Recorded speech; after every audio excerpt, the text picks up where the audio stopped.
अरे बस आज तीनों निर्दलीय विधायक आपके सामने पेश हुए हैं। क्या अभी बातचीत हुई, क्या तर्क दिया जा रहा है, क्योंकि अब मामला जो है वो हाईकोर्ट में भी पहुंच गया है। तीन जो निर्दलीय विधायक हैं माननीय श्री श्री हरसिंह जी और श्री आशीष शर्मा जी, इन तीनों ने 22 मार्च को लगभग 1:30-2 बजे के करीब सचिव विधानसभा के पास अपना रेजिग्नेशन दिया और उसके बाद मुझे मेरे निवास स्थान पर लगभग 3:30 मुझे मिले, जहां मुझे भी उसकी कॉपी उन्होंने वहाँ दी। जो यहाँ पर जो उन्होंने रेजिग्नेशन दिया उसकी जो प्रेस रिपोर्टिंग है, प्रेस क्लिपिंग्स हैं, जो हमारी प्रोसीडिंग्स जो इनिशिएट हुई हैं उसका पार्ट है। उसमें माननीय नेता प्रतिपक्ष श्री जयराम ठाकुर जी और जब मेरे निवास स्थान पर आए कौन है भारतीय जनता पार्टी के ली भाई आपको पता है डॉक्टर जनकराज जी और बलबीर सिंह वर्मा जी उनके साथ थे और एक आध मीडिया का भी व्यक्ति था।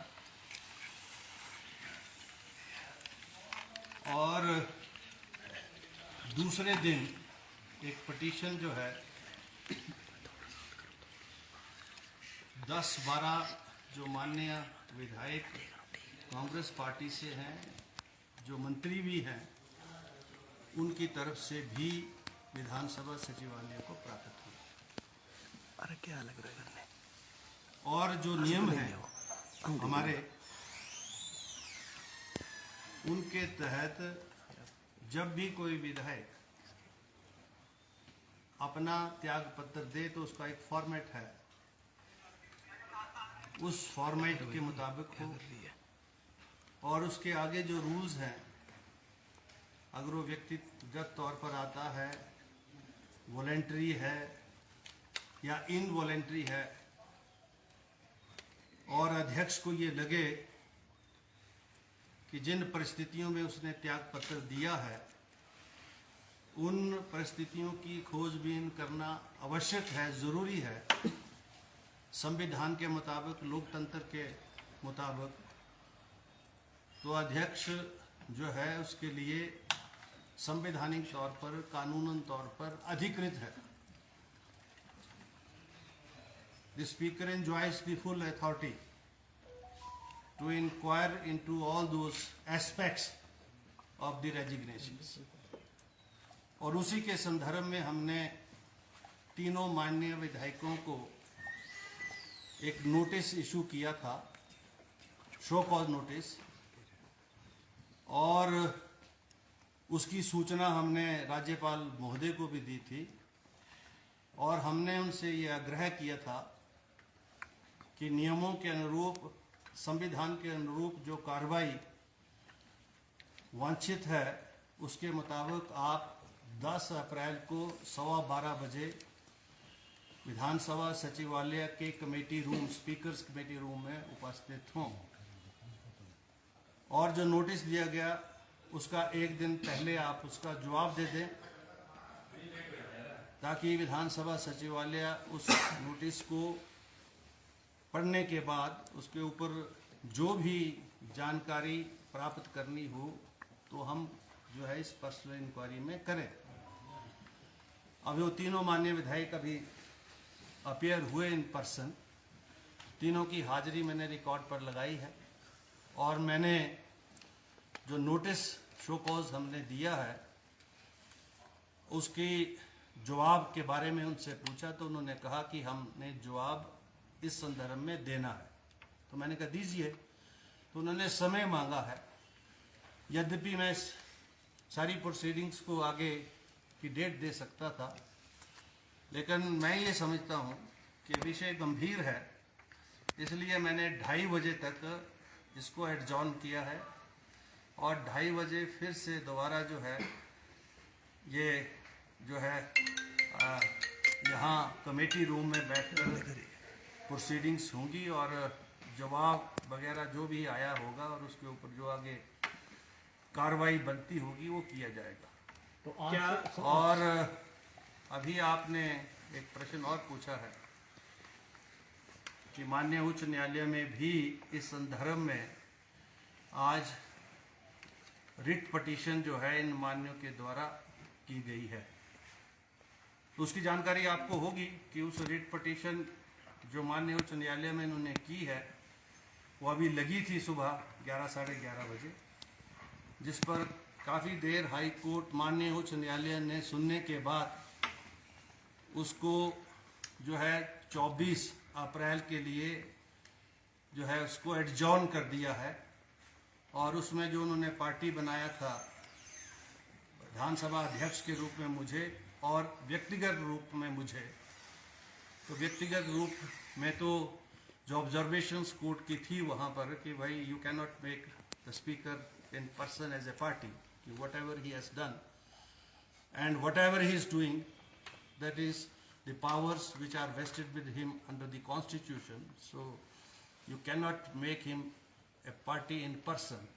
So this was the observation from the court which have been you say told to us by the standing lawyers, one who represented the Vidhan Sabha there in the High Court.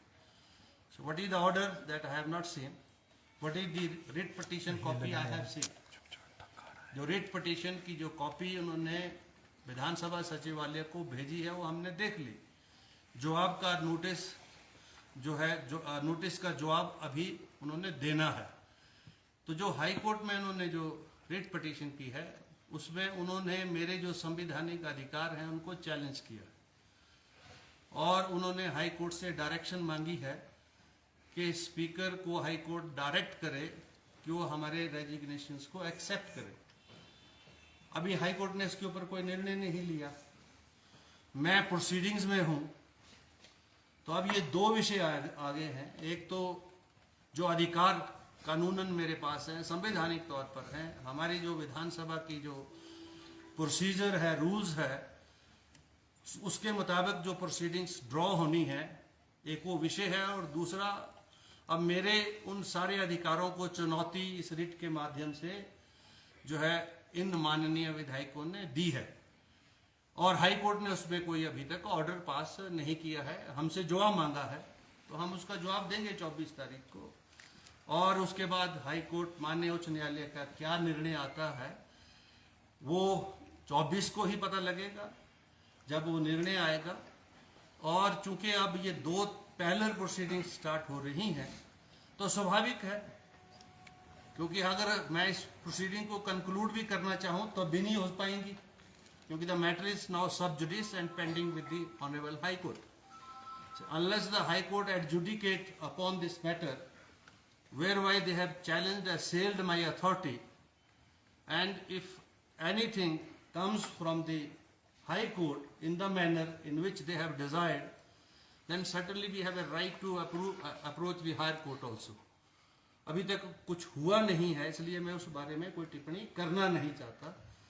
ये माननीय क्या बोल रहे हैं क्या नहीं बोल रहे हैं मैं उस पर भी टिप्पणी नहीं करना चाहता। क्या इनके रेजिग्नेशन संवैधानिक तौर पर वाजिब जायज़ हैं मैं इस पर भी नहीं बोलना चाहता, क्योंकि प्रोसीडिंग्स अभी पेंडिंग है। और एंटी डिफेक्शन लॉ के मुताबिक कोई भी चुना हुआ विधायक अगर वो आज़ाद प्रत्याशी के रूप में चुना जाता है या किसी दल से चुना जाता है और वो दल बदल करता है तो 10th शेड्यूल को अट्रैक्ट करता है। और कोई इंडिपेंडेंट भी चुना जाता है तो वो भी 5 वर्ष के लिए चुना गया विधायक है। जब कभी वो पार्टी ज्वाइन करता है तो he also attracts the same provisions of the anti defection law. एक तरफ तो वॉलेंट्री रेजिग्नेशन है, दूसरी तरफ जो है ये विषय भी है। अब इन दोनों विषयों को जो है आगे हम इंक्वायरी के माध्यम से हाई कोर्ट की प्रोसीडिंग्स के माध्यम से जो है हम देखेंगे और जो भी उचित निर्णय होगा उस समय पर हम देंगे। आप सबका बहुत बहुत आभार, धन्यवाद। दूसरा आग्रह आप सब से ये है कि ये स्पीकर चैम्बर है, और अगर किसी भी माननीय विधायक को अगर कोई बाइट देनी हो तो वो नीचे जाके जरूर ले लें। आप यहाँ पर जो है कृपा रखें। धन्यवाद, थैंक यू।